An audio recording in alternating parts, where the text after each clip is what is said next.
சுவையான ஹைதராபாத் சிக்கன் பிரியாணி எப்படி செய்யறதுன்னு பார்க்கலாமா? இதுக்கு சிக்கனை கொஞ்சம் பெரிய துண்டுகளா பிரியாணிக்கு போடுவோம்ல, அதே மாதிரி வெட்டிக்கங்க. சிக்கன் கூட பச்சை மிளகா, புதினா, இஞ்சி பூண்டு விழுது, கொத்தமல்லி இலை, முழு மிளகுங்க, கருஞ்சீரகம், அது கூட மிளகாத்தூள், கொஞ்சம் மஞ்சத்தூள், தேவையான அளவு உப்பு, மல்லித்தூள், அதுக்கப்புறம் அந்த ஹோல் கரம் மசாலான்னு சொல்லுவோம்ல, பே லீஃபு, மெஸ்ஸு, பட்டை, கிராம்பு, ஏலக்காய், இது காட்டு ஏலக்காய், இதுவும் போட்டுக்கோங்க. அதுக்கு மேலே பொரிச்ச வெங்காயத்தையும் போட்டுக்கோங்க. கடைசியா தயிரை ஊற்றிக்கங்க.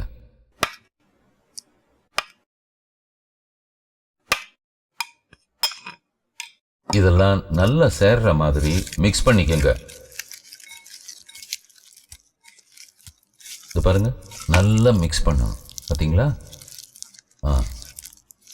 நல்லா மிக்ஸ் பண்ணிக்கங்க. அதுக்கு மேலே கொஞ்சம் எண்ணெயை ஊற்றிக்கங்க.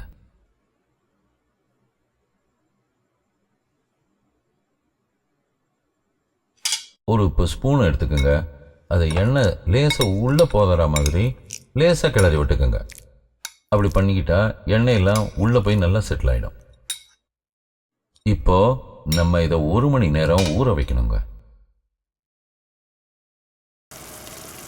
அடுத்ததா இப்போ பிரியாணிக்கு தேவையான சாதத்தை வடிக்க போகிறோங்க. கொதிக்கிற தண்ணியில் கொஞ்சம் எண்ணெயை ஊற்றிக்கோங்க. எண்ணெய் ஊற்றுறதால சாதம் ஒன்றோட ஒன்று ஒட்டாமல் கிடக்குங்க. தேவையான உப்பு சேர்த்துக்குங்க. 30 நிமிஷமாக ஊற வச்சிருக்கிற பாஸ்மதி ரைஸை இதில் போட்டுக்கிறோங்க. இந்த பாஸ்மதி ரைஸு முழுசாக வெந்துடக்கூடாதுங்க, பாதி அளவு தாங்க வேகணும். அரிசி போட்ட பிறகு ஒரு கொதி வந்துருச்சுனாலே 50% வெந்துருச்சுன்னு அர்த்தங்க. நசுக்கி பார்த்தீங்கன்னா இப்படி இருக்குங்க.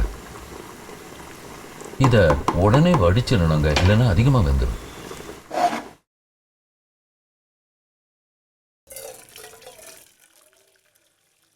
அடுத்ததா 1 மணி நேரமா ஊற வச்சிருக்கிற சிக்கனை பிரியாணி சட்டியில் போட்டுடலாங்க. கரண்டியால சிக்கன்லாம் நல்லா சமப்படுத்திக்கங்க. இதுக்கு மேல பாதி வெந்த சாதத்தை போடுறோங்க. ரைஸையும் இதே மாதிரி நல்லா சமப்படுத்திக்கங்க. அதுக்கு மேல நறுக்கிய கொத்தமல்லி இலை போட்டுக்கோங்க. அதுக்கு மேல புதினா இலையும் போட்டுக்கோங்க. பொரிச்ச ஆனியன் இருக்கு இல்லையா, அதையும் மேலே தூவி விட்டுக்குங்க. அப்புறம் வறுத்த முந்திரி பருப்பு இருக்குல்ல, அதையும் போட்டுக்கோங்க. சாஃப்ரன் கலர்ல லேசா மேலே தெளிச்சு விட்டுக்குங்க.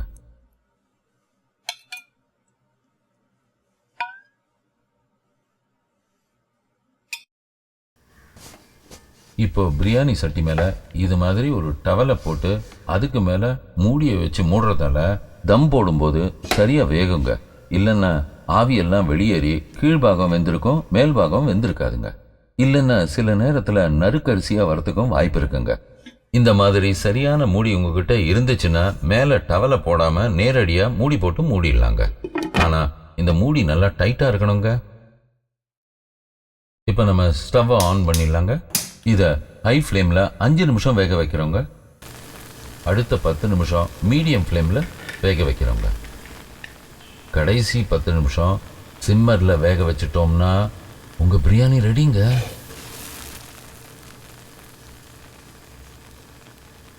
கொஞ்சம் சூடு ஆறுனதுக்கப்புறம் கிளறி விடுங்க. ஏன்னா சூடோட கிளறினா அரிசி உடஞ்சு போயிடுங்க. இப்போ உங்க ஹைதராபாத் சிக்கன் பிரியாணி ரெடிங்க. வாங்க ஒரு புடி பிடிப்போம்.